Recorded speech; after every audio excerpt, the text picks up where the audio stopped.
Tonight, we are taking a slow journey into an America that no longer exists. Imagine a quiet town resting beneath the soft light of the evening sky. The streets are nearly empty, and the windows glow with a warm, gentle light. Somewhere in the distance, a train moves slowly through the darkness. A small diner is still open, serving coffee to the last few customers. Old houses stand silently beneath tall trees and fading stars. These ordinary places once held millions of small, forgotten stories. Tonight, we will follow those stories through towns, homes, shops, and roads. There is no need to rush, and there is nothing you need to remember. So get comfortable, close your eyes, and let the hidden history of America slowly begin. Before sunrise, the small town is still wrapped in silence. A thin layer of mist rests over the empty streets. One by one, warm lights begin to appear inside the houses. In a kitchen near the center of town, a stove is already burning. The smell of coffee slowly fills the room. Across the street, a baker begins preparing the first loaves of bread. The soft sound of wagon wheels breaks the morning quiet. A milkman moves from house to house before most families are awake. Farther down the road, the train station begins to stir. A worker sweeps the platform beneath the pale morning sky. Shop owners unlock their doors and raise the shades. A few early customers stop at the general store for simple supplies. Children begin walking toward the small schoolhouse. The church bell rings gently across the rooftops. And with the rising sun, another peaceful day begins in small-town America. Before electricity, nighttime arrived quickly inside the American home. Families depended on candles, oil lamps, and the glow of the fireplace. Bedrooms were often quiet, simple, and much colder than they are today. Many people slept on mattresses filled with straw, feathers, or horsehair. Heavy quilts and wool blankets helped keep the cold night air away. Before going to bed, families checked the fire and closed every window tightly. The room slowly grew darker as the final lamp was turned down. Outside, the sounds of insects, wind, and distant animals filled the night. Without electric lights, most people followed the natural rhythm of sunset and sunrise. And in the deep darkness, the whole house settled into a long and peaceful sleep. The general store opens early, just as the town begins to wake. A small bell rings when the owner unlocks the front door. Inside, wooden shelves are filled with food, tools, cloth, and household goods. Large barrels hold flour, sugar, crackers, and dried beans. The warm smell of coffee mixes with the scent of wood and leather. A farmer arrives first to buy nails, rope, and a bag of salt. Soon, a mother enters with a short list of things her family needs. The storekeeper carefully measures sugar and wraps it in brown paper. Children stand near the counter, looking at jars filled with colorful candy. Neighbors stop to trade news while they wait for their orders. Behind the counter, the owner writes each purchase in a small account book. Some customers pay with coins, while others promise to pay after the harvest. During the afternoon, crates and packages arrive by wagon from the nearest railroad town. By evening, the shelves are quieter, and the last customers make their way home. Then the owner closes the door, turns down the lamp, and leaves the store in silence. The railroad town wakes before sunrise to the distant sound of a train whistle. Workers arrive early to check the tracks and prepare the station. A station clerk opens the ticket window and places fresh schedules on the counter. Soon, passengers gather with wooden trunks, small bags, and neatly wrapped packages.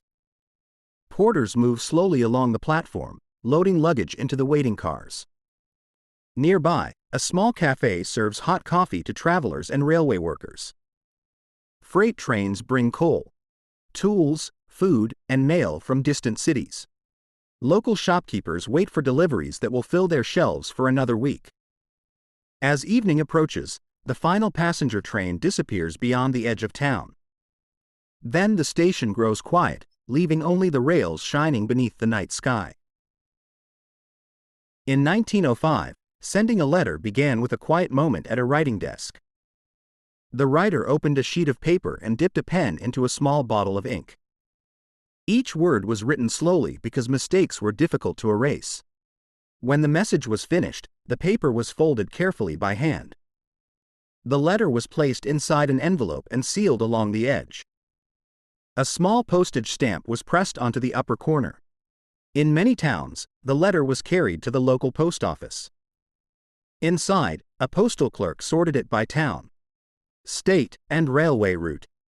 Mailbags were tied shut and loaded onto wagons or trains.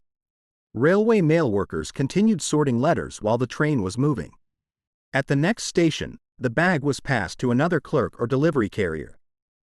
In cities, a letter might arrive within a few days. In remote areas, the journey could take much longer. At last, a mail carrier placed the envelope into the hands of the person waiting for it.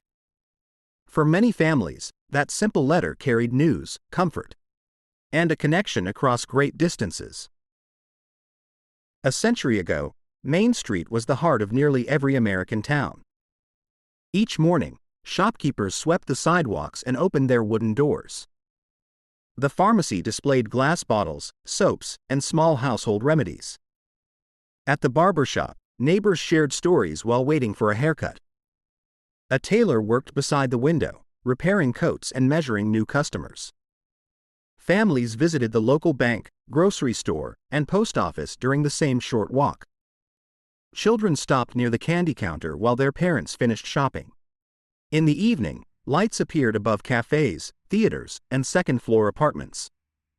Over time, highways and shopping centers pulled many customers away from these streets.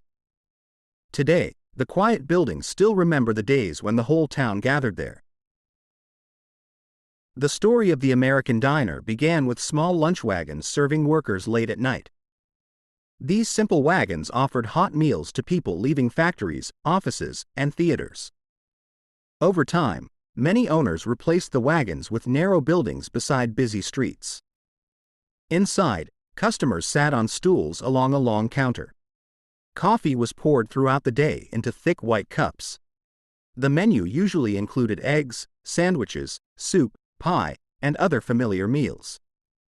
Cooks prepared food in full view of the people sitting nearby. The sound of dishes, quiet conversations, and sizzling grills filled the room. Railroad dining cars inspired the long shape and polished look of many early diners. By the 1940s and 1950s, chrome walls and bright signs became part of diner culture.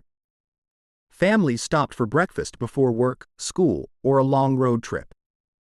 Truck drivers and night workers often found a warm meal there after dark. Regular customers returned often enough for the staff to remember their usual orders.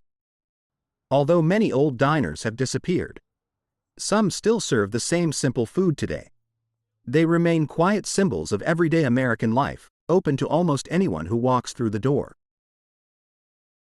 Before central heating, keeping a home warm required daily work and careful planning. Most families relied on wood stoves, coal stoves, or large fireplaces for heat. Each morning began by lighting the fire before the house could feel comfortable. Someone gathered firewood or carried buckets of coal inside before the weather turned colder. The warmth spread slowly from one room while the rest of the house remained chilly. Heavy curtains and thick rugs helped keep precious heat from escaping. Families often stayed together in the warmest room during the coldest hours of the day. Before bedtime, the fire was carefully fed with more wood to last through the night. On winter mornings, it was common to wake up and find frost covering the inside of the windows. Even with the cold, these simple routines filled many American homes with warmth, comfort, and quiet family moments. Before supermarkets, shopping was a slower and more personal part of everyday life. Most families visited several small stores instead of finding everything in one place. The butcher prepared each order by hand while speaking with familiar customers. Fresh bread came from the local bakery, often still warm from the oven. Fruits and vegetables were displayed in wooden crates outside neighborhood markets. At the general store, customers handed a shopping list to the storekeeper. The storekeeper gathered each item carefully from shelves, barrels, and drawers. Many purchases were wrapped in brown paper and tied with simple string. Neighbors often stopped to talk before walking home with their bags.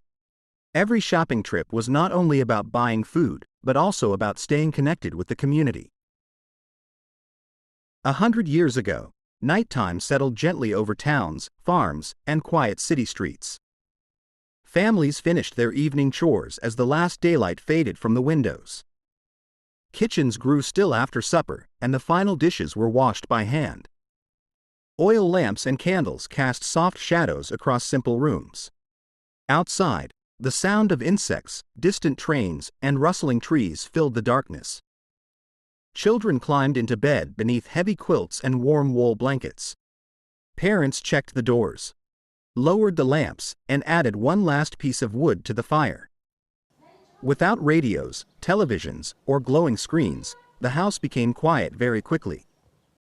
Most people rested with the natural rhythm of the night and waited for sunrise to begin another day. And as America slept, its towns, roads, and homes disappeared peacefully into the darkness.